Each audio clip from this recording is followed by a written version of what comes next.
Now start with a topic which is stomach, and in that, congenital anomalies. The most important one is hypertrophic pyloric stenosis. It is the congenital narrowing of pylorus due to muscular hypertrophy of pyloric sphincter with edema of mucosa resulting in gastric outlet obstruction. Now we'll divide it into parts. Congenital narrowing of the pylorus. There is muscular hypertrophy.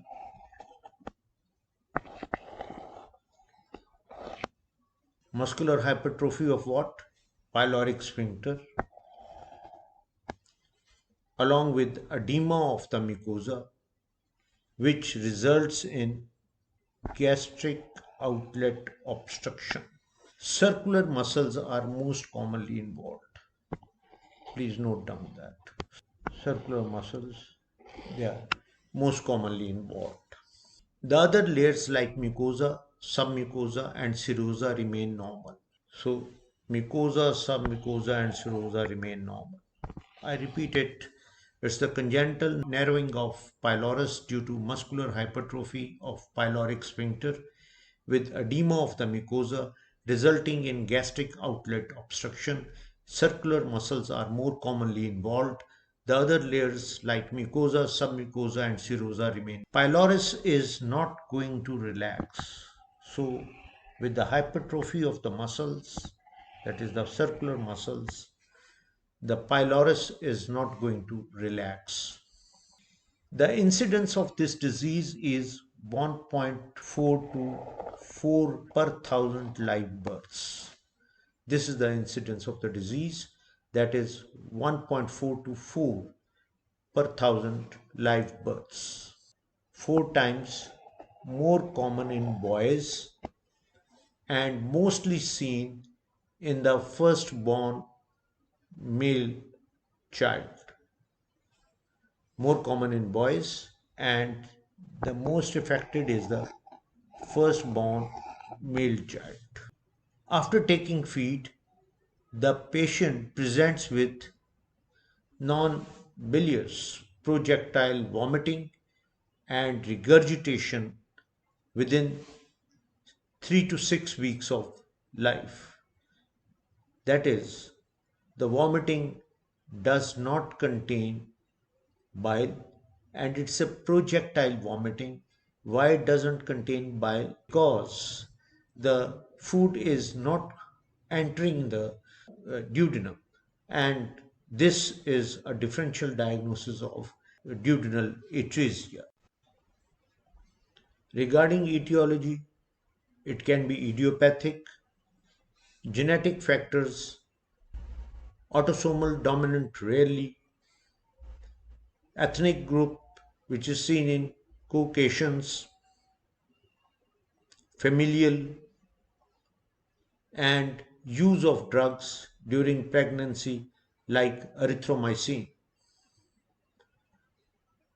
Pathophysiology, due to excessive vomiting, there is dehydration. Excessive vomiting also leads to loss of potassium, which cause hypokalemia. Loss of chloride leads to hypochloremia. Loss of sodium leads to hyponatremia, and loss of hydrogen ions. And in extreme cases, paradoxical aciduria is due to hyponatremia. Now, this is the stomach, which shows that in congenital hypertrophic pyloric stenosis, there is vomiting, and vomiting causes loss of H ions, which leads to alkalosis. Loss of chloride ions leads to hypochloremia. Loss of potassium ions leads to hypokalemia. and the blood will show metabolic alkalosis because this is an important condition and the kidneys are going to show a compensatory mechanism to overcome that. Now we're coming to that renal compensation. The kidneys they excrete bicarbonate ions, and with bicarbonate ions they need a sodium ions so that bicarbonate can be excreted. But when the loss of sodium is so much, it has to be conserved, and aldosterone mechanism come to play. Ultimately, sodium is replaced by potassium ions, and then bicarbonate along with potassium ions they are excreted. But this also leads to hypokalemia, and when the hypokalemia is very critical, the body conserves potassium, so sodium and potassium they are replaced by hydrogen ions. So ultimately there will be excretion of bicarbonate with hydrogen ions, and this is called paradoxical aciduria. Now another flow chart. There's vomiting that leads to loss of water, leading to dehydration, loss of gastric acid from the stomach, leading to hyperchloremia, and then there is impairment of kidney's ability to excrete bicarbonate ions, which prevents correction of alkalosis. Now, vomiting leads to hypovolemia because we are losing water with the vomiting, and then this leads to secondary hyperaldosteronism, which acts on the kidney, retains sodium to correct intravascular volume depletion, excrete increased amount of potassium in urine, causing hypokalemia, leading to hypomagnesemia and hypocalcemia, excretion of hydrogen ions, leading to aciduria, which is paradoxical aciduria. Initially, alkalotic urine, which becomes later on acidic, causing or which is called paradoxical aciduria.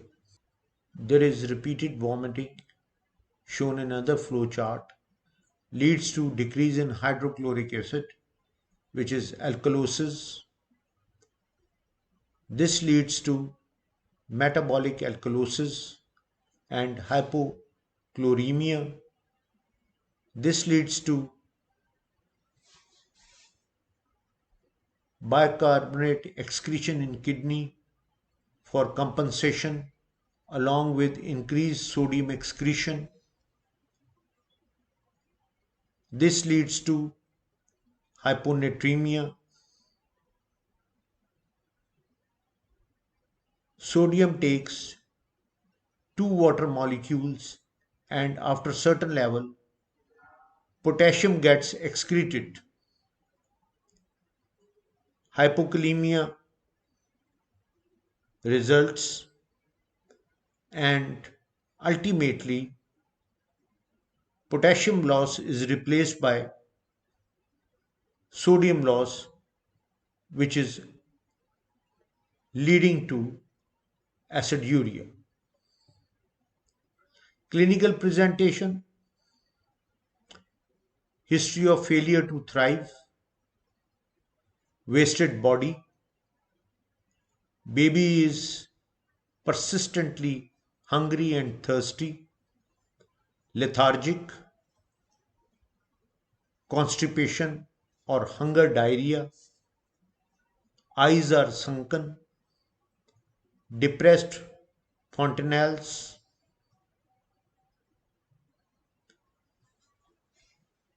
The abdomen is boat shaped, a smooth, mobile, firm, olive shaped mass. Now, this you have to concentrate, very important. The abdomen is boat shaped and there is a smooth, mobile, firm, olive shaped mass about 2 centimeters in size, which is palpable in the upper quadrant of the abdomen. So, abdomen is boat shaped, a smooth, mobile, firm, olive shaped mass measuring 2 centimeters in size, palpable in the right upper quadrant of abdomen. This mass has well defined borders, moves with respiration, and there is impaired, now very important point, there is impaired resonance on percussion. The mass has got a well defined borders, moved with respiration, and there is impaired resonance on percussion. There are visible gastric peristalsis from the upper left quadrant to epigastrium, referred as golf ball waves.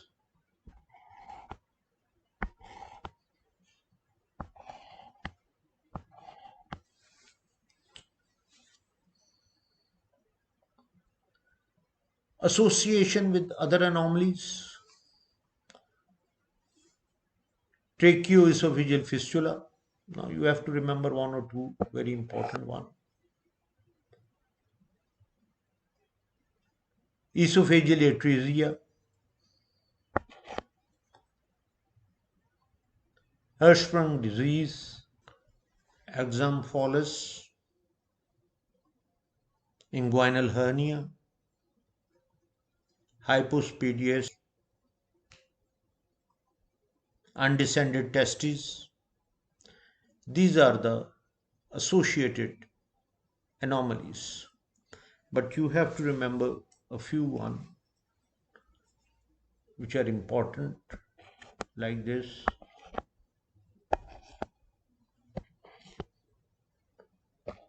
More than sufficient for you people. Diagnosis: abdominal x-ray, erect posture, abdominal ultrasonography, which is a gold standard test, and showing donut sign or cervical pyloric sign. And you can also depict on ultrasonography that pyloric muscle thickness is greater than 4 millimeter and pyloric length is greater than 16 millimeter. 16 millimeter. And you can also appreciate here the air present in the stomach. Barium meal or fluoroscopy, peristaltic waves giving a caterpillar sign. Just remember the name. And then delayed gastric emptying, elongated and narrow pyloric canal. This is going to give us string sign, which I am going to show you in the X-ray, and double track sign or railroad sign or railroad track sign. The pylorus indents the contrast filled antrum, giving us shoulder sign, or the base of the duodenal bulb, giving us mushroom sign. Or you should appreciate two X-ray signs which are important. One is string sign and other is mushroom sign. Look at this is the string sign, and this shows double track sign. Look at that. This is the double track sign, and this is the, you can appreciate this one. This is the mushroom sign because the duodenal bulb is just like heading over the narrow pylorus and giving it a mushroom shaped appearance. This is the mushroom sign. Management, medical management is important, but it is not a surgical emergency. Resuscitation and medical treatment, which consists of atropine methyl nitrate orally, is tried to relax the pylorus muscle. Now, surgical treatment, Frederick Ramsted's pyloromyotomy, which is a conventional open procedure, laparoscopic pyloromyotomy, and double Y pyloromyotomy. Now, another important topic, hypertrophic gastropathies. Now, please understand two important terminologies. One is gastritis, which means inflammation because it contains itis, and gastropathies when there are no inflammation. They are uncommon diseases. There is enlargement of rugal folds, enlargement of rugal folds,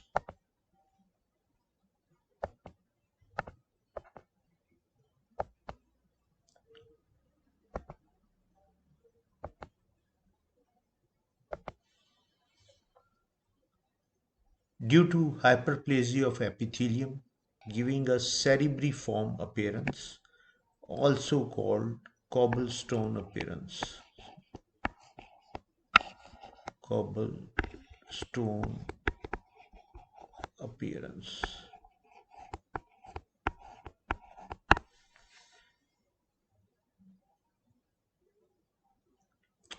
So there is enlargement of rugal folds due to hyperplasia of epithelium, giving a cerebriform appearance or cobblestone appearance. Minimal or no inflammation. Two disorders included. One we are going to discuss now. Meniere's disease, Zollinger-Ellison syndrome. So we'll focus our attention on this. Meniere's disease. It is a protein-losing gastropathy.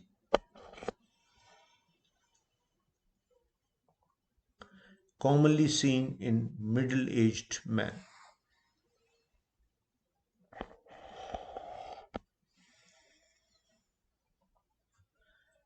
It is associated with herpes, CMV, and H. pylori infection. Pathophysiology: excessive production of transforming growth factor alpha. It is an epithelial growth factor receptor ligand. Excessive production of transforming growth factor alpha, which is an epithelial growth factor receptor ligand on the gastric epithelial cells.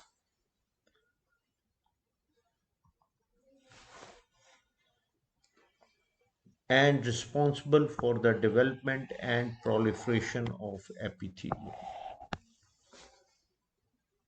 Okay, excessive production of transforming growth factor alpha, which is a ligand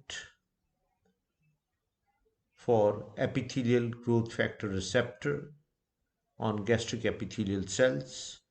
There is development and proliferation of epithelium. We discussed the pathophysiology of this disease. Now we see that there are fundal glands or fundic glands which have got parietal cells, and these parietal cells produce HCl and intrinsic factor.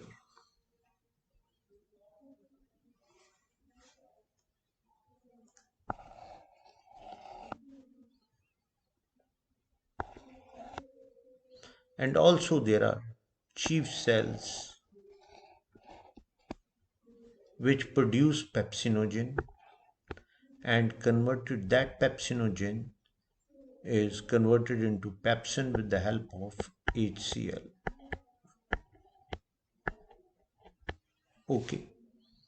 Then at the cardia, the glands have foveolar cells, most important, which produce mucus.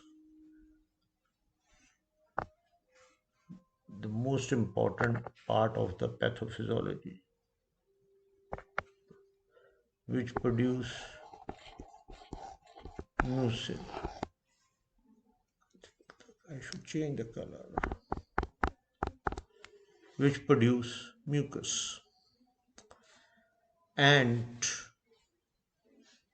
ultimately, there is hyperplasia of these foveolar cells. And that mucus contains protein, which is ultimately lost.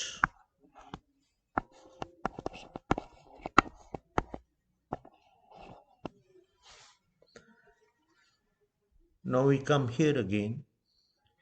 Chief cells produce pepsinogen, and that is converted to pepsin, which is important for protein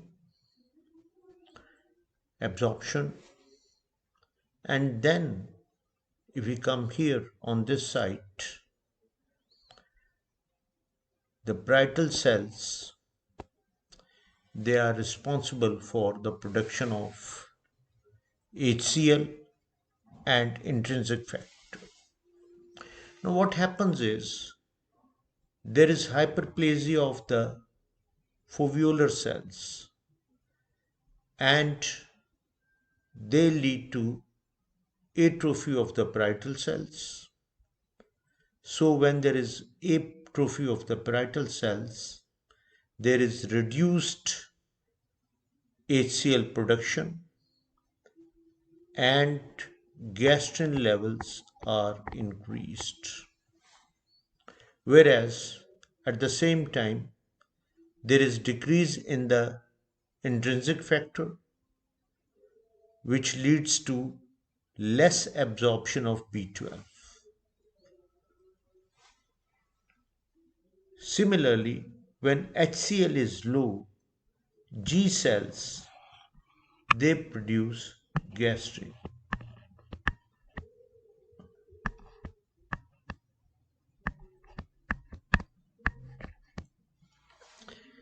And the mucus is rich in protein, and that is lost. Gross appearances: there is an irregular enlargement of rugal folds in the body and fundus of the stomach, but the antrum is spared. Now you can well appreciate enlargement of the rugal folds, and they appear as sulci and gyri of the seen in the brain. With the result, we call it as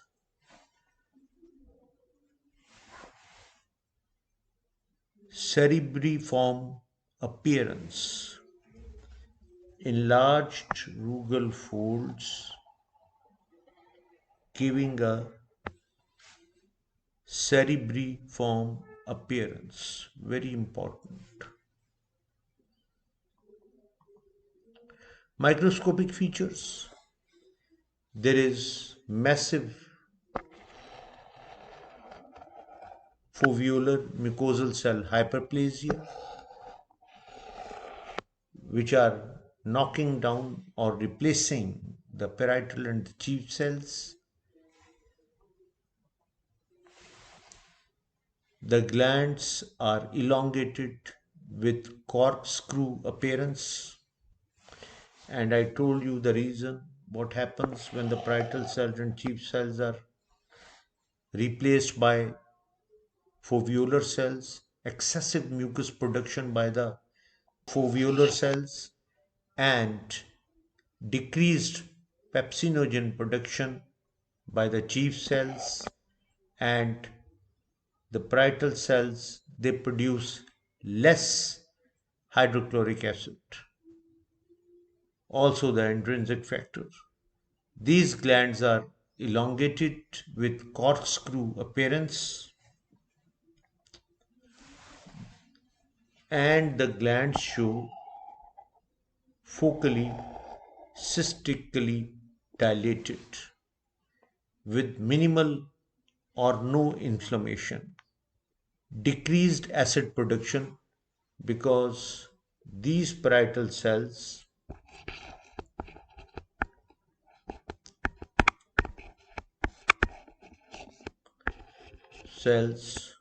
are replaced by foveolar mucosal cells.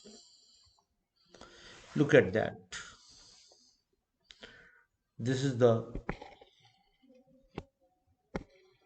elongated glands having a corkscrew appearance, and some of these glands, they are cystically dilated. Clinical features: pain upper abdomen, nausea, vomiting, loss of appetite, weakness, weight loss, loss of protein leads to generalized pitting edema, loss of intrinsic factor which leads to megaloblastic anemia, and then there is risk of adenocarcinoma.